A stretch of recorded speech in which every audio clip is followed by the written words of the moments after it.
Okay, I'm here with Mr. Trey Ratcliff. As you can see, we are in a Google Hangout with several people that are watching us do this interview live. This is the very first time that I've done an interview like this, and I think it may not be the last. This was at, of course, Trey's suggestion that we do an interview using Google Hangout and invite people in here to see how we do it and see all the nasty underpinnings of what goes on before and after one of these interviews. So here we are, and the main topic that I pinged Trey yesterday about so that we could do this interview today was Google Plus. So I wanted to chat with him since he seems to be surfing the forefront of the wave with regard to Google Plus. And I think, Trey, you've already got like what, 7 million people connected to you on Google Plus. Yeah, I don't know how that happened. They do have that ranking list. Not that ranking's that important, but it is interesting sort of as a talking point. But I think photography is going to be really big on Google Plus. Somehow I got into the top 50, out of the however many number of people are on Google Plus, and it's sort of snowballed. And I've been trying to use that unexpected power to recommend other photographers and put together lists so that when people first come into Google Plus, they can find some really pretty things to look at and kind of have a nice, rich visual experience in Google Plus. Yeah. This is really interesting. So let's back up a little bit. So for the folks who may not know who Trey Ratcliff is, give me like the 3-minute elevator pitch about who the Trey Ratcliff industry guy photographer is. Oh, okay. Well, I don't much like Oh, whatever. talking about myself. Come on, what you're a great photographer. You Okay, pioneered. I'll just go through it. You brought HDR to the masses. You got books out. You got a publishing company. You travel the world. Come on. So, okay, the hub of everything is stuckincustoms.com.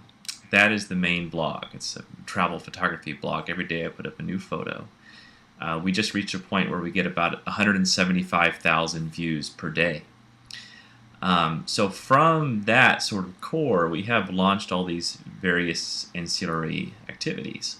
Like we have an ebook site called flatbooks.com. Mm-hmm. We have a free HDR tutorial on the website. That's sort of the bread and butter of it. But we also have like a downloadable one with 11 hours of video that you could pay for if you even want more. Yeah. We have several different apps out there, we've really just kind of used it as a nice way to connect with photographers all around the world, and really even people that would not necessarily call themselves photographers, because photographers, to a lot of new people that are just starting to take pictures, when they think photographer, they think sort of the scary uncle. Yeah. And that's Or worse. That's not the Or worse. right, and that's not really the milieu that we're going for. Yeah. And it's just been a great opportunity to meet all kinds of people all around the world, and we're kind of going through this together. We're all learning to take better photos together, so on and so forth. And that's kind of the general feeling of the community and the blog. Yeah. So you Trey, just in general, your history, and it always strikes me when I hear you talk. Like I heard you talk at Google when they did the Google Talks and they invited you up. And one of the things that stuck in my mind is that you haven't been doing photography for all that long. I mean, there's people like, I'm not going to say me, but there are people that have been doing photography for decades and that haven't realized the success and the notoriety that you have. How do you reconcile that? How did you shoot so high so far so quickly? Well, are you just trying to say that I'm a lucky hack, Fred? I didn't say that. Just go ahead and say it. You said it. I didn't say it. No, of course not. But clearly you're doing something different than other people are doing. I mean, there's the whole idea that great artists starve and great marketers don't. Is it because you're a great artist and a great marketer? You have a hybrid of that, or what? How do you attribute it? Well, so my background is all computer science and math, and kind of despite that engineering-centric background, I've always been very artistic and creative, and had all kinds of creative juices, flow out in every which direction. And photography is a relatively new sport for me, I guess. Yeah. Only about 6 years ago or so. But in a way, I think that has really been beneficial Hmm. because, I didn't know the rules. I understand there's a lot of old school photographers that put a lot of merit in being raised old school through film and these traditional techniques. In some ways, I feel quite free in that I don't know the limitations of film, and I really know very little about film. And so when I went into the digital world, I went right into it not knowing anything, and I made all my own mistakes and corrected them very much in my own way and found my own path. Yeah. I never really took a class on photography or read a book on photography. And I really do believe in sort of the self-discovery of becoming an artist online nowadays. And this is a really interesting process to me. And then, meanwhile, I think my background in computer science and math helped me understand network effects. It helped me understand Pareto distributions. Hmm.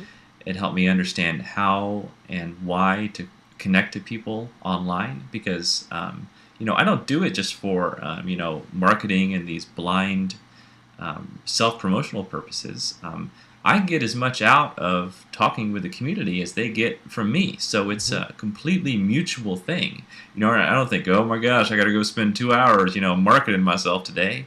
I think, man, I get to go on Google Hangout. I get to talk to all these great and interesting emerging artists all over the world, and it's sort of a tremendous thing, and it really feeds into me. And in a way, the blog and everything I do is just sort of a digital expression of my natural self. Yeah, and one of the things that hit me also when I talk to you is that we talk about, okay, I'm going to go to this conference. I'm going to Photo Plus. I'm going to Photoshop World. I'm going to WPPI. Whatever. All these different conferences they're going on. And one time I was in Texas, I think, and you picked me up from the airport, and we were talking about something about some conference, and I was like, "Are you going to this conference?" And you're like, "Oh, I don't go to those things." I hate these conferences. What are these conferences? I hate these. I don't go to those.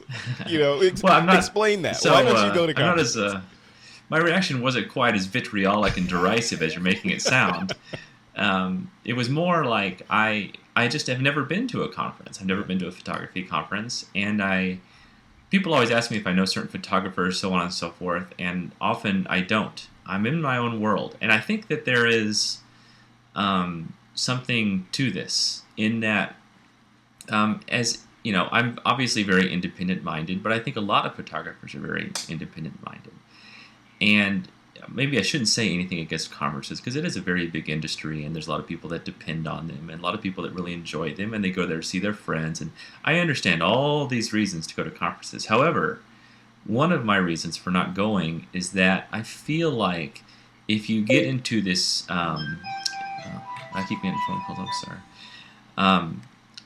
I feel like if you go into these situations where people are talking about a certain kind of photography or they're showing a certain way to do something, you end up in sort of a groupthink, Hmm. and you can't help but be accidentally influenced by what you're hearing, right? And even no matter how independent you are, I think if you start hearing something over and over again by the group, it may achieve some level of importance that may not really be part of your individual path. So really, by being totally independent and just sort of cycling and spiraling out on my own, I come to things that are pretty unique and kind of wonderful, and they don't always mesh with the mainstream, but that's okay. Yeah. But that's kind of one of the larger reasons that I have not ended up going to any conferences. I'm not against it; it just hasn't worked out. Yeah. All right, let's switch gears a little bit and talk about Google Plus. You were one of the first people that I noticed that would just sort of took the bull by the horns and jumped in and started exploring. Everyone else was talking about, is this the Facebook killer? Is this going to replace Twitter? Is, blah, blah, blah, blah, blah, all this stuff. And meanwhile, Trey is in there poking around, uploading photos, and using the service, I guess like Google intended it to be used. First off, the first question is, what do you think about Google Plus? Is it the Facebook killer? Should we be on Google Plus and forsake all others? Well, all of my information is totally anecdotal, of course, but I can give you something that is as objective as possible. And I think it is fantastic for photographers. If you're the kind of photographer that simply enjoys sharing your work, the same way, my 5-year-old daughter, she draws a picture of a unicorn with rainbows and everything, and then she just runs around the house showing it to everybody. There's no ego involved. She just wants to share her creation with the world. And if that is your mindset, then I think Google Plus is fantastic for you. If you come into it with some sort of a commercial motivation, or you come into it with,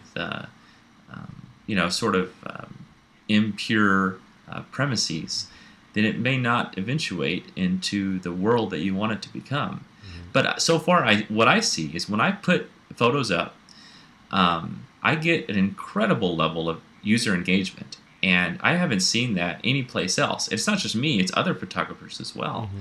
Mm-hmm. There's a lot of really interesting, good, emerging, and veteran photographers on here.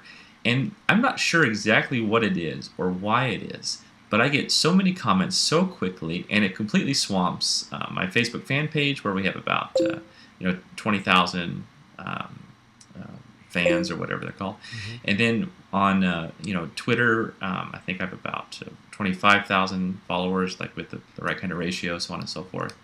And of course, we get comments and feedback on those, but we get about 10x that on Google Plus. Jeez. And Google Plus has only been out for a week. Yeah. So I think it's going in a really interesting direction. I think one of the best things about it is there's little UI things that make it incredible to find and follow new people. Like what? Go into depth on that. Like, for example, I mentioned that we're about to do this hangout together, mm-hmm. and I put it up on my stream, and then I put plus Frederick Van Johnson. Mm-hmm.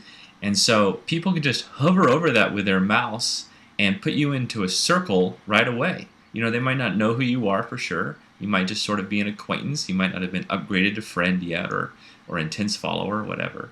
But it makes it so easy to start following people and get new input. And it's not just me that's getting a lot more followers than usual. It's a lot of other people as well, a lot of other photographers, because people on Google Plus, they just crave really interesting media. So yeah, I think it's going to be huge. Go into depth on that, because that's one thing that I'm a little bit foggy on. Because I'll boot up Google Plus, and it says, like right now, it says 189 new people are sharing with you, plus 177 more. I don't know what that means. So I'm in like Twitter and Facebook mindset, as we've all been conditioned to be in, where, okay, someone is following on Twitter, that means they can see what you're doing, but you have to follow them back and all this stuff. In Facebook, you have to allow them to become a friend of yours.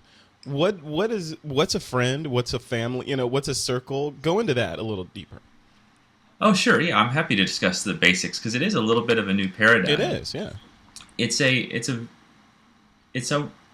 a fantastic way to organize the people in your real world and your virtual world. And it's very much like Twitter in that you can follow anybody, and it doesn't have to be a mutual follow for you to see what they're doing. This is, of course, a problem in Facebook for a lot of people when you reach sort of a friend limit. Yeah. And also, it's a little bit scary to say that you're friends with somebody. No one really knows what that means yet. We're trying to redefine friends as we go forward. But, sorry, let me mute this person that just jumped in. Yeah. So you can make all sorts of different circles, okay? So, for example, I have, and one of the default circles that's there in Google Plus is acquaintances.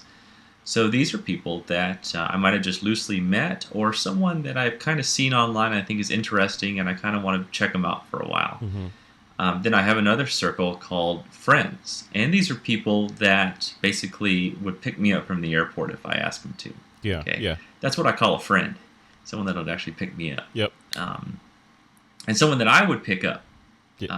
Likewise. Yeah, that's your metric there, is the airport. Yeah, it is. Does it matter which airport? I guess it might. Yeah.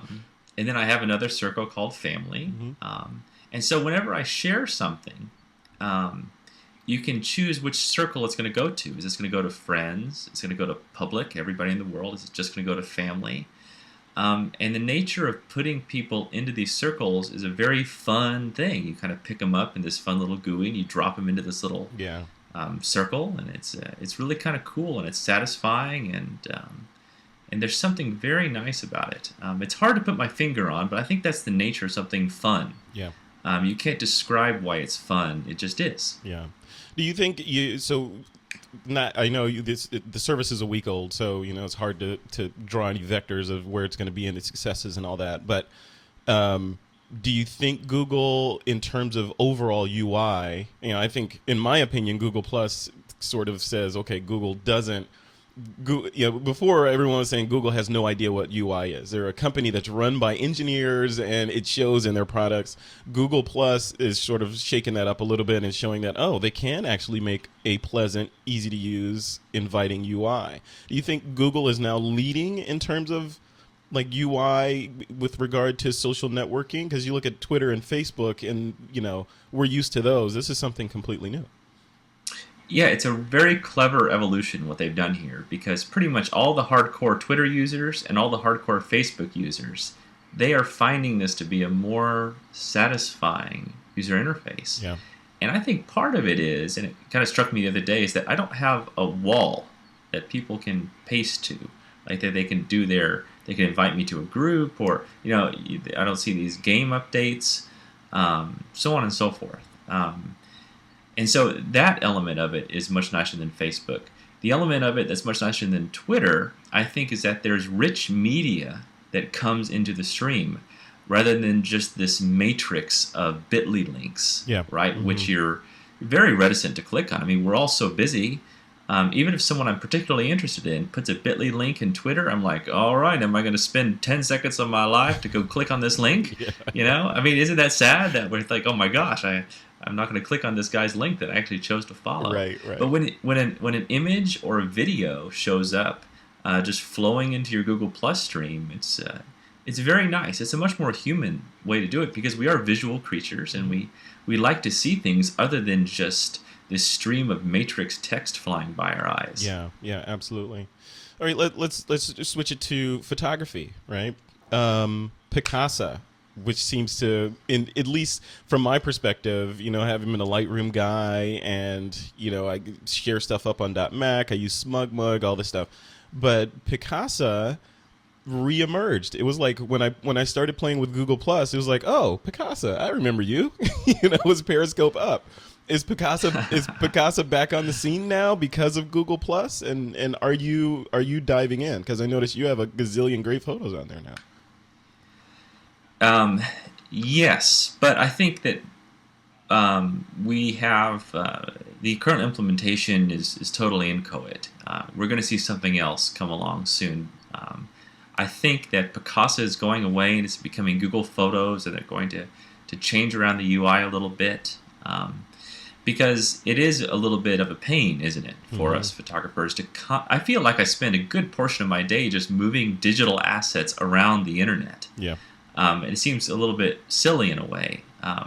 Luckily, we have a guy an employee here that helps me copy my stuff around. Like, I upload to SmugMug every day. SmugMug is sort of my main site for the blog. Same here, yeah. And then, same for you, right? Mm-hmm.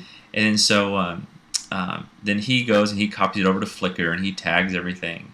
And then he would also used to move everything over to Picasa, so we would have another copy there. But now it's my personal Picasa, and I don't want to let him into my Gmail, so I've been doing everything manually. And yes, anyway, your point is well taken, that it's painful to get your best works up onto yet another site. I just went through this with 500px a couple weeks ago. You at some point you got to I give up. Yeah. But the nature of Google Plus is such that it's got a very big, beautiful viewing gallery. And if you want people to see your work and share your work, you just got to get it up in Picasa. That's all there is to it. It's not that tough. Right. But it's just kind of one of those things you have to go through if you want to play. Are we looking at, because it kind of seems to me like Google was like a sleeping giant kind of lumbering, and people were like, oh, they're not going to do anything. They're going to be the next Microsoft, and all this sort of thing. and now just Google has just burst out on the scene and almost simultaneously smacked Twitter, Facebook, and Flickr. In terms of, okay, we're not dead quite yet. So deal with this. Do you think that the guys at like Flickr and Twitter and Facebook and Yevgeny, I see you down there, are looking at this in terms of like, okay, Google is now on our list of threats, other than, more so than they were before? Well, for sure. I think it's probably more of a threat to Twitter than Facebook. The thing is with Facebook, that will be around for a long time because, and I don't mean this in a joking way, but really because there are so many moms on it, right? Mm-hmm. And moms ultimately do connect the world. So many moms on what service? Twitter, Facebook, which one? No, on Facebook. Okay. Because when you talk to your mom on the phone or anyone does, the first 5 minutes of every conversation is how is so and so doing? Are they still seeing so and so? Did I tell you about your sister? It's always just like these relationship updates. That moms are particularly good at keeping track of. And Facebook gives you immediate access to the entire family and the extended family network. And now that Facebook has that, it's going to be around for a very, very long time. So that doesn't mean that we don't have room in our lives for two things, particularly if you're sort of an internet kind of person like we are. You could probably spend time on Facebook and Google+. Yeah. I've noticed my Twitter time has been biggest hit by Google+, really, and that might be anecdotal because it's the first week. But we'll see what it'll become. It's very, very interesting. You don't have to have the end-all, be-all, one social network that will rule them all. Right. I think that's sort of a media fabrication that doesn't exist in the real world. Mm-hmm. And so I think it will become what it becomes, and as long as it stays fun and fresh, and you can choose how much of that fire hose you want to drink out of, I think it'll be very successful. Yeah, I think that's a key point there. The others don't have to fail in order for Google Plus to win, right? Right. Speaking of failures, what do you think about Apple's Ping service in relation to this? Do you think Ping was just sort of? What do you think? I'm not gonna lead the witness. What do you think about Ping? I don't know. I don't use it. I'm not. I love music and everything. I'm just sort of a Pandora guy, Mm-hmm. I don't really care what my friends listen to in music because I love that. I want that quote. Somebody what I mean? tweet that. You're out with friends every now and then. They're like, "Oh, have you seen this movie? It's awesome." You're like, "What? That's the stupidest movie ever." I think I'm going to stop taking all recommendations from you. So you might have really good friends that just like really awful stuff. So Subjective, the idea that your friends are great sources of musical taste, I think that's sort of a faulty premise. Anyway, it's much different than photographers say like, oh, if you like this photographer, then you'll probably like this photographer. Yeah, that's true because there is something more to that. I don't know why there's a difference between the visual arts and the audio arts, but there is something there. Yeah, that's interesting. Well, we'll see. I mean, there's lots of services out there that we have to choose from, and they're all free, pretty much. So yeah, it's exciting. So what are we going to see from your what would you like Google Plus to evolve to? Because clearly we're in version 1.0, which is a great version 1.0. I think they hit it out of the park. But what's next? What are we going to see in 2012? Well, I think the photo sharing is going to get more and more robust. There's a few problems now in that it's very hard to take an individual photo from your portfolio that exists and share that on your wall. It's sort of clumsy in that you've got to go get the URL from Picasa and then paste it into your stream. That feels clumsy and not clean. There is a Photos tab within Google Plus that's very cool, and it shows all the photos that have been uploaded by everybody that you follow. I think I'd like to see a tweak to that where I just see photos from a certain circle, because right now I'm seeing photos from everybody, and I took time to create a photographer's circle. Yeah. And that would be a really nice way to get stimulation. And it really, in essence, they would just be kind of catching up with Flickr and 500px and these other sites that allow you to do this stuff already. Mm-hmm. Um, but otherwise, I think it'll just become more and more easy and more satisfying to share your own photos and make nice photography discoveries. Because if you're like me, you love seeing other photos from all skill levels because you get inspired by it. And I think we're all visual people, and we need constant stimulation because this inspiration inspires us to do new and better things.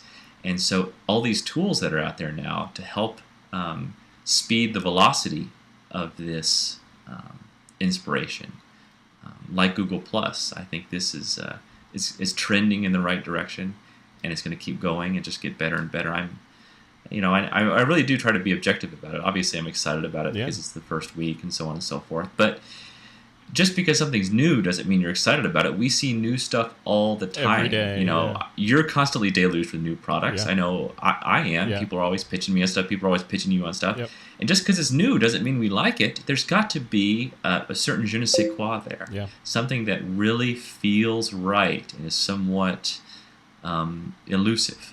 And that's what Google Plus has. And that's why I love it. Well, speaking of new, and to take it off Google Plus for a second, I know we've got somebody in the room or in the Hangout from 500px down there. Is that Evgeny down there? Anyway, so the Trey, I know you're using 500px. I think you may have introduced me to them. But how are you managing your Flickr, your SmugMug, your Picasa, your 500px?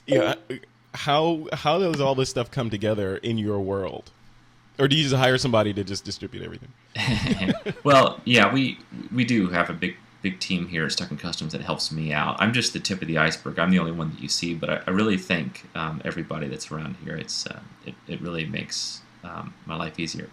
But we do have this master Google Docs spreadsheet that has like the name. Every day I release a new photo on the blog on Stuck in Customs, and that quickly gets replicated across all the various services. So in this master spreadsheet, we have the name of the photo, we have the description, we have the tags, and then we have a different column for each of the services. So we have a column for SmugMug, a column for Flickr, a column for Picasa, a column for 500px.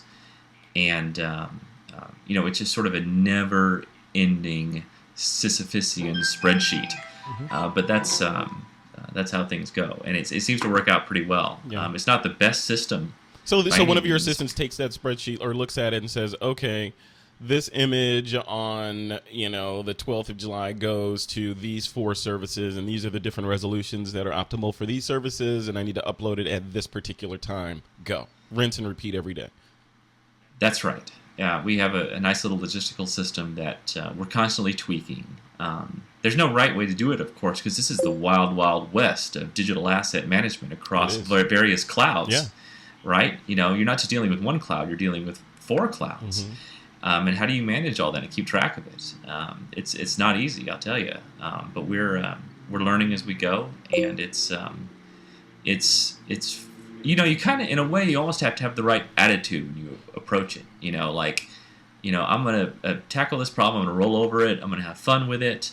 I'm going to get to know all these various systems and really understand them from the inside out. And, when you kind of approach it with that attitude rather than just being like, oh, my gosh, I'm so overwhelmed. I give up. I'm just going to stick with this one thing.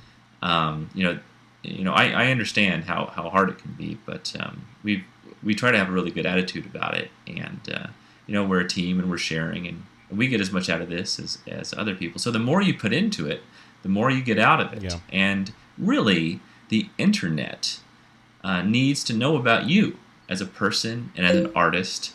And if you don't digitally extend your natural self, then you're kind of not really doing everything you can. There's a point of absolute failure and time cycles in a day where you just can't do anymore. So just do what you can, and it gets easier with time. Are we going to see? Are you going to add a column for Apple's iCloud when that gets released? Well, that's a good question. I don't. This is still a big problem for me, and I think it's a big problem for a lot of photographers. Is my master mother lode of photography? I don't really have anywhere, right? I all you see in these various clouds is what I happen to publish on the blog. Yeah. But I don't have all my original raws. I have, for example, 48,000 unprocessed photos, which are just sitting here at home on these series of Drobos. It's a crime. And it's so much stuff. It's too much to upload to the cloud in any kind of timely way. And I know there's things like Crash Plan and so on and so forth, but they don't really feel perfectly right to me yet. And I don't think iCloud is going to have enough space for me to upload everything. Yeah. It takes forever to get things to Amazon S3, and that would be expensive. So I'm hoping something comes along in 2012, 2013. Because it's a problem. Yeah. Yeah, it could be catastrophic as well if you've got everything in one place on a bunch of Drobos, and you're in Texas, a tornado comes by, you're in trouble. Yeah, well, I have series of Drobos, and I put them at different friends' houses, and we're always cycling them around. Yeah. But that feels very... I used to go to LAN parties and do gaming all the time, right? And we used to carry these giant 17-inch monitors that were like 100 pounds, right? And you set them up in the garage, and then you'd hook everything up. Now we look back, we think, oh my gosh, I can't believe I used to carry around those giant things to Quake parties. Yeah. But now, I think in 10 years we'll look back and remember when we used to carry around Drobos to our friend's house? Yeah. We were nerds. Exactly. Exactly. But what can you do? You got to do it. Yeah. It's they say the settlers take the arrows, right? So you're at the beginning. Yeah. You're at the beginning of all this. Well, cool. Well, Trey, I know you've got things to do. You are about to take off and go on. Somebody's holding up an applause. I love that. You are. That's awesome. That is awesome. Trey, unpack the red. There you go. Tell us about the red. Where are you about to take the red to? I'm taking it to France and Switzerland, and going to try to do some experiments with it.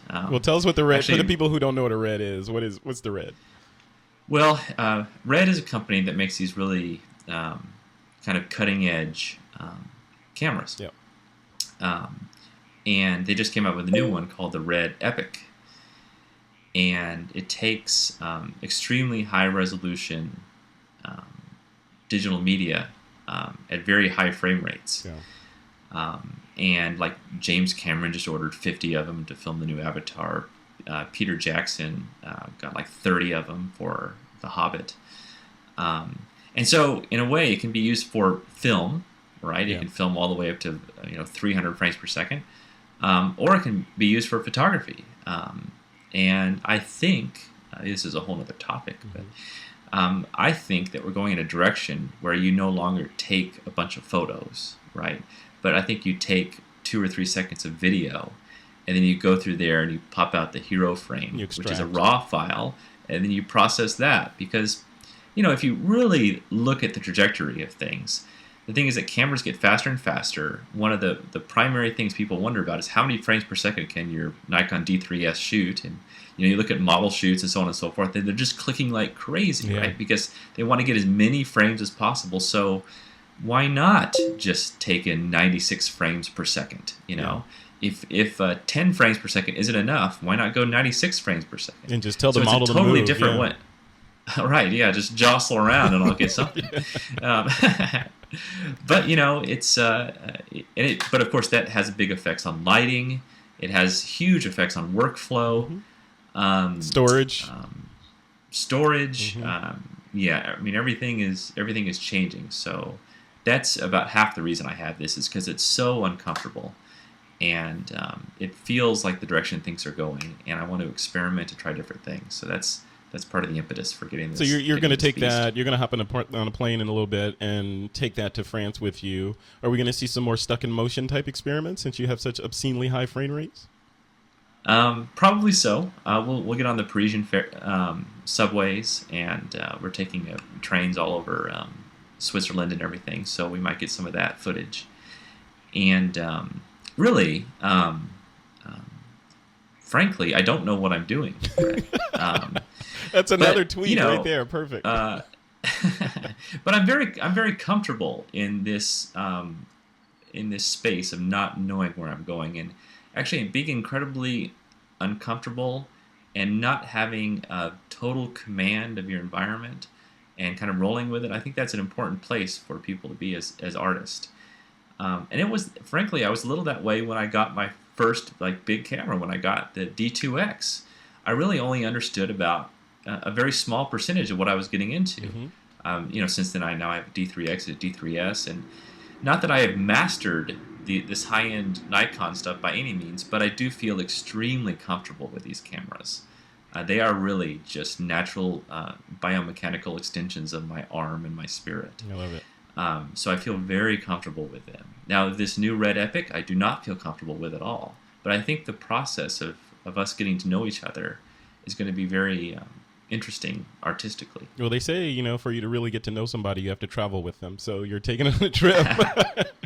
You're taking on a trip, so you will definitely get to know the Epic. Are you taking any other backup cameras? Are you going to lock yourself into getting great images with the Epic only? No, I'll take the D3X too, because I know I can depend on that if I really want to capture something. Yeah, cool. Yeah. All right, well, Trey, we'll let you go. Where for the folks that don't know you and are watching this interview, where can they go to find out more about Trey Ratcliff and the stuff that you're up to? The epicenter of everything is just stuckincustoms.com, and then I'm available on all the social networks. If you just look for Trey Ratcliff, I'm around somewhere in a fairly obvious spot, I guess. Yes, you have littered the social media universe with yourself, so we're good. We're happy that you're around. Well, that was poetic in an awful sort of way, so thank you. That was a backhanded sort of thing. Well, we're friends. I can say that too. Well, cool, Trey. Thanks for jumping in at the last minute and let me twist your arm into doing this. And thank you for suggesting that we record this as a Google Hangout. I think it's been great. So, folks that are watching this in the Hangout, give me a thumbs up if you think this went well, or sideways if it sucked, or awesome. Very cool. All right, 2 thumbs up from 500px over there. All right, awesome. Cool. All right, Trey, thank you very much. And vaya con Dios. All right. Bye, Fred. Thanks. All right.